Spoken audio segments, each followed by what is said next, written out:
Shastra Vicharanaika Nipanao Sad Dharma Sangstapako Lokanang Hitakarina Tribhuvane Manyo Sharanyakaro Radha Krishna Padaravinda Bhajana Nandena Matalika Vande Rupa Sanatana Raghuyado Sri Jiva Gopalako Vande Rupa Sanatana Raghuyago Sri Jiva Gopalaka.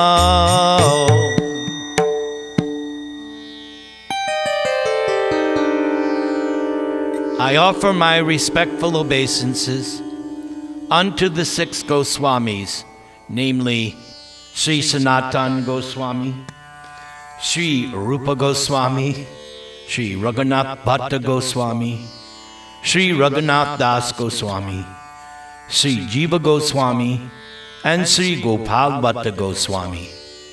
And they are all very expert in scrutinizingly studying all the revealed scriptures with the aim of establishing eternal religious principles for the benefit of all human beings. Thus they are honored all over the three worlds, and they are worth taking shelter of, because they are absorbed in the mood of the gopis and are engaged in the transcendental loving service of Radha and Krishna. The Nectar of Devotion, by His Divine Grace, A.C. Bhaktivedanta Swami Srila Prabhupada. Chapter 5, The Purity of Devotional Service. All of the previous instructions imparted by Srila Rupa Goswami in his broad statements can be summarized as follows. As long as one is materially inclined or is desirous of merging into the spiritual effulgence, then one cannot enter into the realm of pure devotional service. So next, Rupa Goswami states that devotional service is transcendental to all material considerations, and that it is not limited to any particular country, class, society, or circumstance.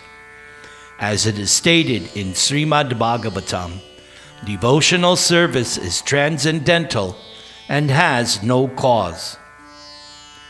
Devotional service is executed without any hope for gain, and it also cannot be checked by any material circumstance. Devotional service is open for all without any distinction, and devotional service is the constitutional occupation of all living entities. During the Middle Ages, after the disappearance of Lord Chaitanya's great associate, Lord Nityananda, a class of priestly persons claimed to be the descendants of Nityananda, calling themselves the Goswami caste. And they further claimed that the practice and spreading of devotional service belonged only to their particular class, which was known as Nityananda Vangsha. In this way, they exercised their artificial power for some time, until Srila Bhaktisiddhanta Saraswati Thakur, the powerful Acharya of the Gaudiya Vaishnava Sampradaya, completely smashed their idea. There was a great hard struggle for some time, but it has turned out successfully, and it is now correctly and practically established that devotional service is not restricted to a particular class of men. Besides that, anyone who is engaged in devotional service is already at the status of being a high-class Brahmana. And so, Srila Bhaktisiddhanta Saraswati Thakur's struggle for this movement has thus come out successful. It is on the basis of his position that anyone can now become a Gaudiya Vaishnava from any part of the world or any part of the universe. Anyone who is a pure Vaishnava is situated transcendentally, and therefore the highest qualification of the material world, namely to be in the mode of goodness, has already been achieved by such a person. Our Krishna consciousness movement in the Western world is thus based on the above mentioned proposition of Srila Bhaktisiddhanta Saraswati Goswami Prabhupada, our loving spiritual master. And on his authority, we are claiming members from all sections of the Western countries. The so-called Brahmanas claim that one who is not born into a Brahmana family cannot receive the sacred thread and cannot become a high-grade Vaishnava. But we do not accept such a theory because it is not supported by Rupa Goswami nor on the strength of the various scriptures. Srila Rupa Goswami specifically mentions herein that every man has the birthright to accept devotional service and to become Krishna conscious. Rupa Goswami has given many evidences from many scriptures, and he has especially quoted one passage from the Padma Purana, wherein the sage Vasistha tells King Dilipa, "O my dear king, everyone has the right to execute devotional service, just as everyone has the right to take early bath in the morning of the month of Magh, December and January." And there is more evidence in the Skanda Purana, in the Kashi Kanda, where it is stated, "In the country known as Mayuradvaja, even the low-class people, who are considered less than Shudras, are also initiated into the Vaishnava cult of devotional service. And when they are properly dressed with tilak on their bodies and beads in their hands and on their necks, they appear to be coming from Vaikuntha. In fact, they look so very beautiful that immediately they surpass the ordinary Brahmanas. Thus, a Vaishnava automatically becomes a Brahmana. This idea is also supported by Sanatan Goswami in his book Hari Bhakti Vilas, which is the Vaishnava Guide. And therein he has clearly stated, "Yata kanchanatang yati kansyang rasa vidhanata tatha diksha vidhanena dvijitvam jayate nirnam." Any person who is properly initiated into the Vaishnava cult certainly becomes a Brahmana, as much as the metal known as kangsa or bell metal is turned into gold by the mixture of mercury. A bona fide spiritual master, under the guidance of authorities, can turn anyone to the Vaishnava cult so that naturally one may become to the topmost position of becoming a Brahmana. However, Srila Rupa Goswami warns that if a person is properly initiated by a bona fide spiritual master, he or she should not think that simply by acceptance of such initiation, then one's business is finished. No, one still has to follow all the rules and regulations very carefully.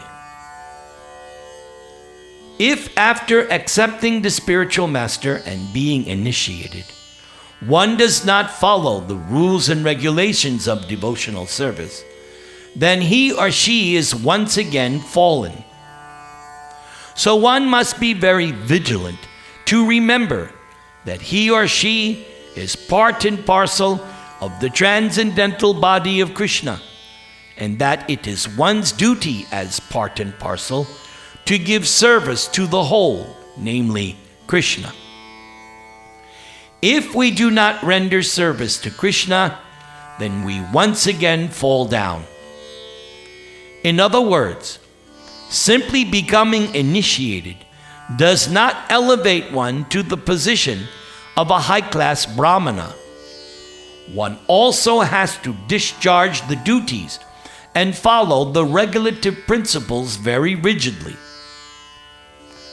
Srila Rupa Goswami also says that if one is regularly discharging devotional service, then there will be no question of fall down. But even if circumstantially there is some fall down, the Vaishnava need have nothing to do with the process of prayaschitta, or the ritualistic ceremony for purification. If someone falls down from the principles of devotional service, then he or she need not take to the prayaschitta performances for reformation. One simply has to execute the rules and regulations for discharging devotional service, and that alone is sufficient for one's reinstatement.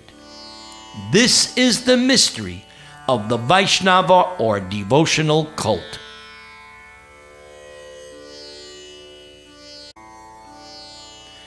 Practically, there are three processes for elevating one to the platform of spiritual consciousness.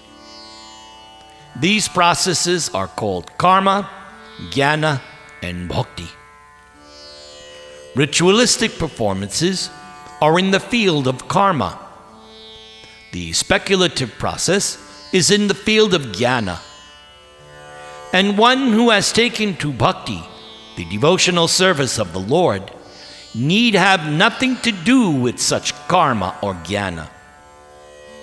It has already been explained that pure devotional service is without any tinge of karma or jnana. So bhakti should have no tinge of philosophical speculation or ritualistic performances. In this connection, Rupa Goswami gives evidence from the Srimad Bhagavatam, 11th canto, 21st chapter, verse 2, in which Lord Krishna says to Uddhava, Sve sve dikare ya nishta, saguna parikirtitaha, viparyastu doshasyad, ubhayor esha nishchayaha. The distinction between qualification and disqualification may be made in this way. Persons who are already elevated in discharging devotional service will never again take shelter of the processes of fruitive activity or philosophical speculation. If one sticks to devotional service and is conducted by regulative principles given by the authorities and the acharyas, that alone is the best qualification. This statement is supported in Srimad Bhagavatam, 1st canto, 5th chapter, verse 17, wherein Sri Narada Muni advises his disciple, Srila Vyasadeva, Tyaktva sardharmang charanang bhujang harer, bhajan napakvota patet tato yadi, yatrakva vabhadram abud amushya king, kovarta apto bhajatang sva dharmataha. Even if one does not execute his or her specific occupational duty, but instead immediately take shelter of the lotus feet of Hari or Krishna, there will be no fault on one's part, and in all circumstances, one's position is secure. For even if by some bad association one falls down while executing devotional service, or if one does not finish the complete course of devotional service and untimely dies, still one is not at a loss. A person who is simply discharging his or her occupational duty within the system of Varna and Ashram, however, with no Krishna consciousness, practically does not gain the true benefit of human life. And so the purport is that all conditioned souls who are engaged very frantically in activities for sense gratification, without knowing that this process will never help them get out of material contamination, are thus awarded only with repeated births and deaths. In the 5th canto of Srimad Bhagavatam, it is clearly stated by Lord Rishabhadev to his sons, Evang manakkarama vashang prayunkte avidyayatmani upadiyamane pritirna yavan mayi vasudeve namuchyate deha yogena tavat. Persons engaged in fruitive activities are repeatedly accepting birth and death, and until they develop a loving feeling for Vasudeva Krishna, there will be no question of getting out of the stringent laws of material nature. As such, any person who is very seriously engaged in his or her occupational duties within the Varnas and Ashrams, and who does not develop love for the Supreme Personality of Godhead, Vasudeva Krishna, should be understood to be simply spoiling his or her human form of life. This is also confirmed in the 11th canto of Srimad Bhagavatam, chapter 11, verse 32, in which Lord Krishna says to Uddhava,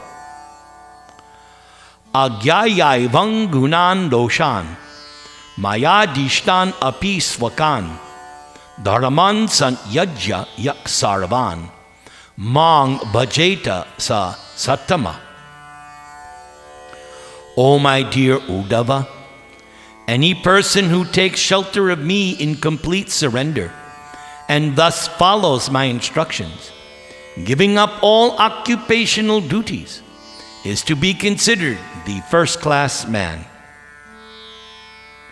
So in this statement of the Supreme Personality of Godhead, it is to be understood that people who are generally attracted to philanthropic, ethical, moral, altruistic, political, and social welfare activities may be considered nice men only within the calculation of the material world.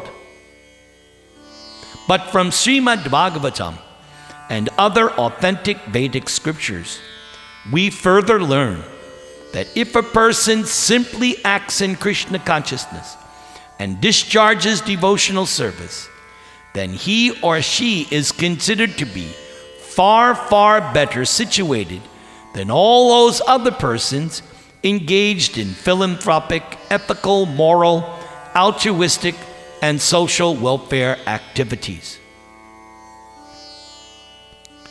The same thing is still more emphatically confirmed in the Srimad Bhagavatam 11th canto, 5th chapter, verse 41, in which Karabhajana Muni addresses Maharaj Nimi as follows: Devarshi Bhutapda Nirnang Patrinang Nakinkaro Nayam Rini Charajan Sarvatmanaya sharanam sharanyam, gato mukundang parihritya kartam. My dear king, if someone gives up one's occupational duties as they are prescribed for the different varnas and ashrams, but takes complete shelter, surrendering oneself unto the lotus feet of the Lord, such a person is no more a debtor, nor has that person any obligation to perform the different kinds of activities we render the great sages, ancestors, living entities, family, and society members. Nor has one any need to bother executing the 5 kinds of yagyas or sacrifices for becoming free from sinful contamination. For simply by discharging devotional service, one is freed from all kinds of obligations. The purport is that as soon as a man takes birth, immediately one is indebted to so many sources. One is indebted to the great sages because he profits by reading their authoritative scriptures and books. For example, we take advantage of the books written by Vyasadeva. Vyasadeva has left for us all the Vedas. Before Vyasadeva's writing, the Vedic literature was simply heard, and the disciples would learn the mantras quickly by hearing and not by reading. Later on, Vyasadeva thought it wise to write down the Vedas, because in this age, people are short-memoried and unable to remember all the instructions given by the spiritual master. Therefore, Vyasadeva has left all the Vedic knowledge in the form of books such as the Puranas, Vedanta, Mahabharata, and Srimad Bhagavatam. And there are many other sages like Shankara Acharya, Gautama Muni, and Narada Muni, to whom we are indebted because we take advantage of their knowledge. Similarly, we are also obliged to the forefathers because we take our birth in a particular family where we take all kinds of advantages and inherit property. Therefore, we are indebted to the forefathers and have to offer them pinda, prasad, after they are dead. Similarly, to the people in general, we are also indebted, as well as to our relatives, friends, and even animals such as cows and dogs, who render us so much service. So in this way, we are indebted to the demigods, to the forefathers, to the sages, to the animals, and to society in general. It is therefore our duty to repay them all by proper discharge of service. But by the one stroke of devotional service, if someone gives up all obligations and simply surrenders unto the Supreme Personality of Godhead, then he or she is no longer a debtor, nor obliged to any other source of benefit. Lord Krishna also says in Bhagavad Gita, Sarva dharman parityajya, mam ekam sharanam vraja, ahang tvang sarva papebhyo, mokshayishyami ma shucha. Give up all your occupations and just become surrendered unto me. I give you assurance that I shall give you protection from all sinful reactions. One may think that he or she is surrendering unto the Supreme Personality of Godhead, and so one will not be able to perform all of one's other obligations. But the Lord says repeatedly, don't hesitate, Don't consider that because you are giving up all other engagements, that there will be some flaw in your life. Do not think like that, for I will give you all protection. So that is the assurance of Lord Krishna in the Bhagavad Gita. And there is additional evidence in the Agastya Samhita.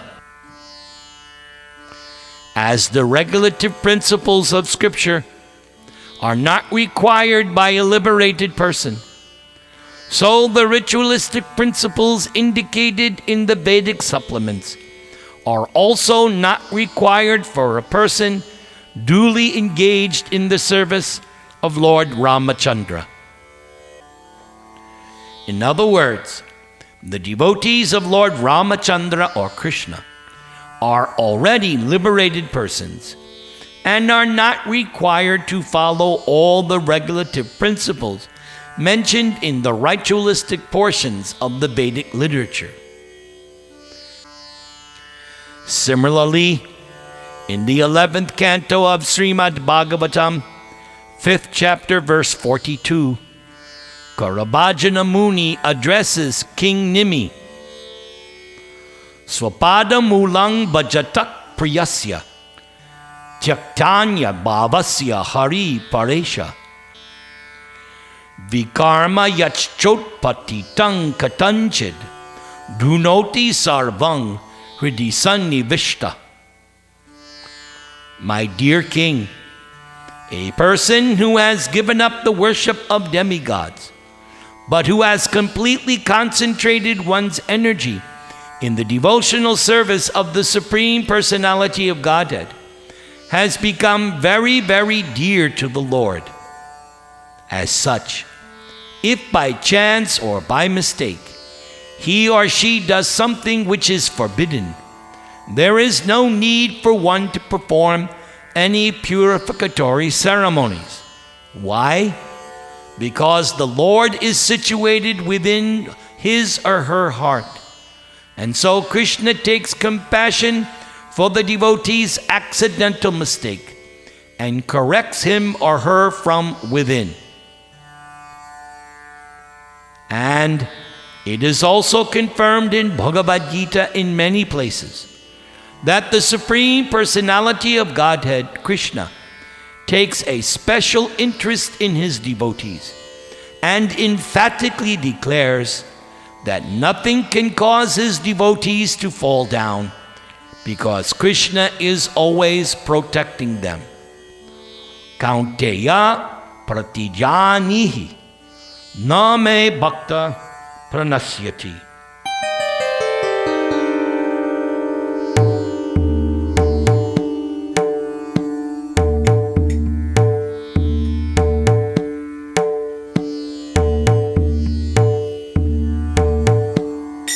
Nama Om Vishnupadaya Krishna Preshtaya Bhutale Srimate Bhakti Vedanta Swaminiti Namine Namaste Saraswate Deve Gauravani Pracharine Nirvishesha Shunyavadi Paschatya Deshatarine.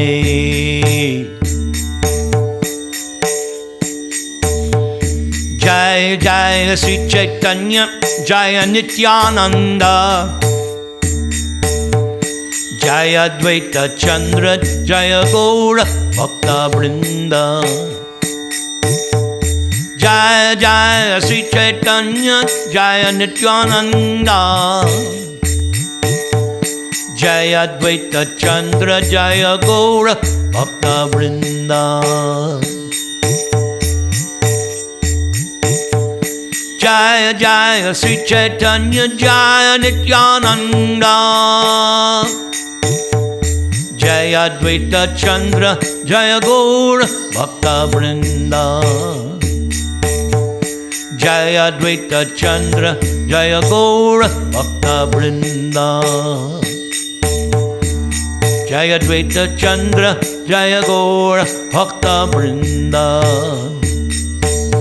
Hare Krishna, Hare Krishna, Krishna Krishna, Hare Hare, Hare Rama, Hare Rama, Rama Rama, Hare Hare. Hare Krishna, Hare Krishna, Krishna Krishna, Hare Hare, Hare Rama, Hare Rama, Rama Rama, Hare Hare. Hare Krishna, Hare Krishna, Krishna Krishna, Hare Hare, Hare Rama, Hare Rama, Rama Rama, Hare Hare.